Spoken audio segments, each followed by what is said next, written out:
ತರಗತಿಯ ಪ್ರೀತಿಯ ವಿದ್ಯಾರ್ಥಿಗಳಿಗೆ ಎಬಿಜಿ ಸ್ಪೋಕನ್ ಇಂಗ್ಲಿಷ್ ಕ್ಲಾಸಸ್ಗೆ ಸ್ವಾಗತ ಸುಸ್ವಾಗತ. ಪ್ರೀತಿಯ ವಿದ್ಯಾರ್ಥಿಗಳೇ, 8ನೇ ತರಗತಿಯ ಎಲ್ಲ ಪಾಠದ ಪ್ರಶ್ನೆ ಉತ್ತರಗಳ ಲಿಂಕನ್ನು ನಾನು ಈ ವಿಡಿಯೋದ ಡಿಸ್ಕ್ರಿಪ್ಷನ್ ಬಾಕ್ಸಲ್ಲಿ ಕೊಟ್ಟಿದ್ದೇನೆ, ಅದನ್ನು ನೋಡಿಕೊಳ್ಳಿ. ಈಗ ನಾವು ಚಾಪ್ಟರ್ 13 ಅಟ್ಮಾಸ್ಫಿಯರ್ ಈ ಒಂದು ಪಾಠಕ್ಕೆ ಸಂಬಂಧಪಟ್ಟ ಪ್ರಶ್ನೆ ಉತ್ತರಗಳನ್ನು ನಾವು ಈ ವಿಡಿಯೋದಲ್ಲಿ ನೋಡ್ತಾ ಸಾಗೋಣ. ಬನ್ನಿ. ಮೊದಲ ಪ್ರಶ್ನೆ ಈ ರೀತಿಯಾಗಿದೆ. Fill in the blanks with suitable words. The two major gases of the atmosphere are nitrogen and oxygen. ವಾಯುಮಂಡಲದ ಎರಡು ಪ್ರಮುಖ ಅನಿಲಗಳೆಂದರೆ ಒಂದು ನೈಟ್ರೋಜನ್ ಮತ್ತು ಇನ್ನೊಂದು ಆಕ್ಸಿಜನ್. ಇನ್ನು ಎರಡನೆಯ ಪ್ರಶ್ನೆ ನೋಡೋಣ. ಪ್ರಶ್ನೆ number 2. The lowest layer of the atmosphere is troposphere ಅಂತ ಹೇಳುತ್ತಾರೆ. ವಾಯುಮಂಡಲದ ಅತ್ಯಂತ ಕೆಳಪದರವನ್ನು ಟ್ರೋಪೋಸ್ಫಿಯರ್ ಎಂದು ಕರೆಯಲಾಗುತ್ತದೆ. ಮೂರನೆಯ ಪ್ರಶ್ನೆ. The average air pressure of the atmosphere at the sea level is 1013.25 MB.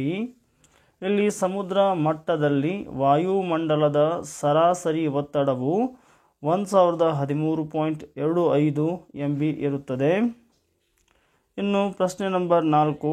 Westerlies is also known as anti trade winds. ಪಶ್ಚಿಮ ಮಾರುತಗಳನ್ನು anti trade winds ಎಂದು ಕರೆಯುತ್ತಾರೆ. ಪ್ರಶ್ನೆ number 5. The scientific study of weather is meteorology ಅಂತ ಕರೀತಾರೆ. ಹವಾಮಾನದ ಬಗ್ಗೆ ವೈಜ್ಞಾನಿಕವಾಗಿ ಅಧ್ಯಯನ ಮಾಡುವ ಶಾಸ್ತ್ರ ಅದು ಮೆಟೆರೋಲಜಿ ಅಂಥೇಳಿ ನಾವು ಕರೀತೇವೆ. ಪ್ರಶ್ನೆ. Answer the following questions. What is atmosphere? ಹಾಗಂದರೆ ಇಲ್ಲಿ ವಾಯುಗೋಳ ಎಂದರೇನು? Atmosphere is a thin layer of gases, dust particles and water vapor surrounding the earth. Question number 7. Name the important layer of the atmosphere. ವಾಯುಗೋಳದ ಪ್ರಮುಖ ಪದರಗಳನ್ನು ಹೆಸರಿಸಿರಿ. ಒಂದನೇದು troposphere, stratosphere, ಮೆಸೋಸ್ಫಿಯರ್. ಇಲ್ಲಿ ವಾಯುಗೋಳದ ಪ್ರಮುಖ ಪದರಗಳನ್ನು ಹೆಸರಿಸಲಾಗಿದೆ. ಆಮೇಲೆ ಥರ್ಮೋಸ್ಫಿಯರ್ ಆ್ಯಂಡ್ ಎಕ್ಸೋಸ್ಫಿಯರ್. ಇವು 5 ಪ್ರಮುಖವಾಗಿರ್ತಕ್ಕಂತಹ ಪದರಗಳು. ಇನ್ನು ಕ್ವಶನ್ ನಂಬರ್ 8 ನೋಡ್ತಾ ಇದ್ದೇವೆ. What is the significance of ozone layer? Ozone ಪದರದ ಪ್ರಾಮುಖ್ಯತೆ ಏನು? In the second layer of the atmosphere the thin ozone layer absorbs the ultraviolet rays of the sun and protect all from the life on the earth. ಪ್ರಶ್ನೆ number 9. What is doldrum? Where is it found? ಶಾಂತವಲಯ ಎಂದರೇನು? ಅದು ಎಲ್ಲಿ ಕಂಡುಬರುತ್ತದೆ? Literally doldrum means of belt of calm. This belt lies between 0 degree to 5 degree north and south of the equator. And question number 10. Name the different types of planetary winds. ಪ್ರಶ್ನೆ number 10. ನಿರಂತರ ಮಾರುತಗಳು ವಿಧಗಳನ್ನು ಹೆಸರಿಸಿರಿ.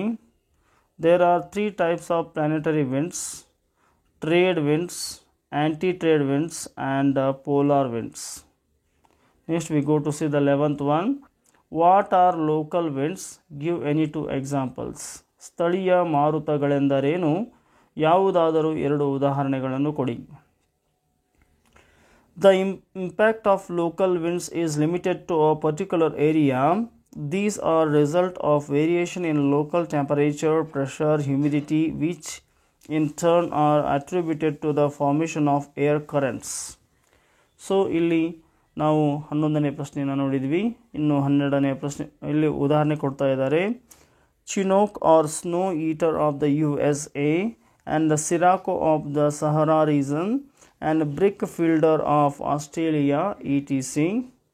Next we go to see the question number 12.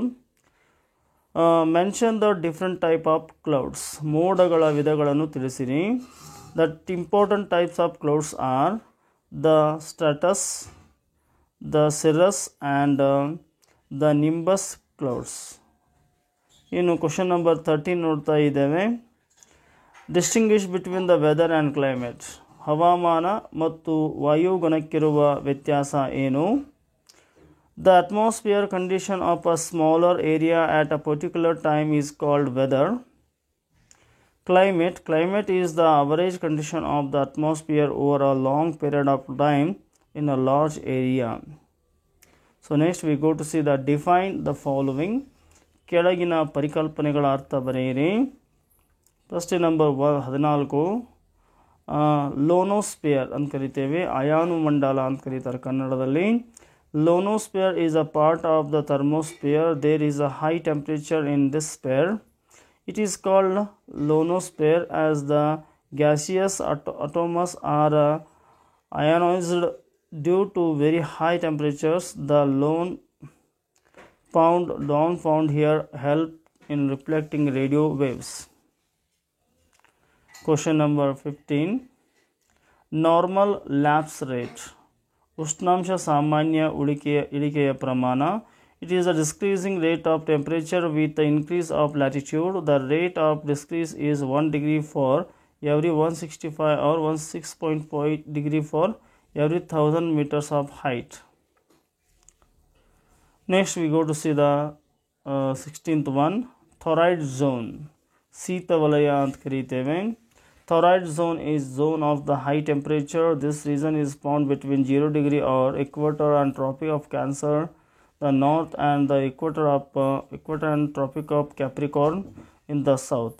This region is used to direct rays of sun. Next we go to see 17th one, orographic rainfall ಅಂತ ಕರೀತೇವೆ. ಪರ್ವತ ಮಳೆ ಅಥವಾ ಆರೋಹ ಮಳೆ ಅಂತ ಕರೀತೇವೆ. The other name of the orographic rainfall is mountain rainfall or relief rainfall. When the moisture-laden air obstructed by a movement barrier, the air is forced to rise up. As the air rises upwards, it cools and it gets scattered. Further cooling of this air resulted in orographic rainfall.